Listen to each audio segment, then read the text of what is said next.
So, what is it about the state of Florida that makes people collect the oddest, strangest things? I'm Bob Holliday, president of the Tallahassee Historical Society. With me is Doug Alderson of Visit Tallahassee and various state agencies, and with me is Sandi Brooks, independent collector. And they are two of our speakers for our March 14th meeting of the Tallahassee Historical Society at Mission San Luis, 5:30 for reception, 6 o'clock for program, who are going to be talking about collecting in Doug's place, Floridiana, and in Sandi's place, Tallahassee-ana, but also you, members of the Historical Society, are invited, strongly invited, to bring your stuff. What have you collected about Tallahassee in Florida, and to share it with us? So let me ask the two of you, and I'll let you guys just toss it out there. What is it about Florida, you know, that causes people to do this? I'll start. That's one thing I tried to explore in this book, Nostalgic Florida, and some of my other books, is the mystique of Florida started really with the first Europeans that came and started writing about it and drawing pictures, Lemoyne and so forth.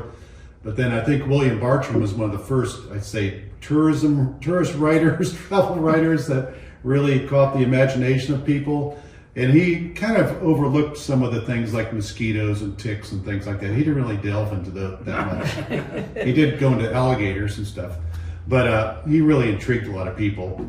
And so I'd say it still took a few decades for Florida to take off. But once it took off, it just went into all different directions. Sometimes they featured the natural things of Florida, like the mineral springs, and these were the first tourist attractions. But then it went off at some point into make-believe, where you would create a jungle land like in Africa, or you could create a Disneyland of just make-believe cartoon figures. It just, Florida somehow became a ripe grounds for imagination, for creating these other lands sometimes, which is kind of quirky sometimes. And the souvenirs became very kitschy as well through the decades. And so I'll bring some of those Florida souvenirs from the Victorian era on up.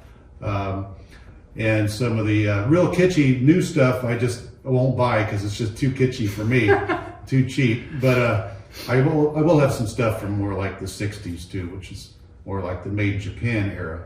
Sandi, you focused on Tallahassee's, and you got a whole notebook full of vintage postcards and so forth. And you've got one heck of a sized collection of stuff. And you haven't seen it all. Yeah. There were still other rooms you hadn't seen. I can't, our third listed speaker, although many people will speak, is Claude Kenneson. And Claude has a lot of stuff too. And what's your favorite? I mean, do you have a favorite out of all the Tallahassee stuff that you have? I think a couple of things. One, I have an ashtray from Hotel Floridan. But I also have an envelope. The people were selling the stamp. I didn't want the stamp. I wanted the envelope. It was from the Hotel Floridan, but it was mailed out by Ruby Diamond. Oh my! And I think, and it was in the 1930s, I think, 1940s. So, is there a difference in collecting Tallahassee stuff and Florida stuff? Is it like a different? I mean, you know. Sure, Tallahassee stuff, you could name a building like the old Florida Hotel or the Leon Hotel or whatever, and people will know it if they've been around, they know what that is. And Florida stuff, it has to be a little more broader. It could be Silver Springs or, you know, Wakulla Springs or something like that. Not so much the specific hotels, unless it's one of these big grandiose ones. When I was a kid, we used to drive down either A1A or, you know, at Christmas, or go down to Sanibel and Captiva, and we would stop at every cheesy tourist shop that we got. And what I'll tell you right now, what I'm going to bring to this, because they used to sell stuffed alligators. They would sell, and I've got this little tiny stuffed alligator that's up on its hind legs.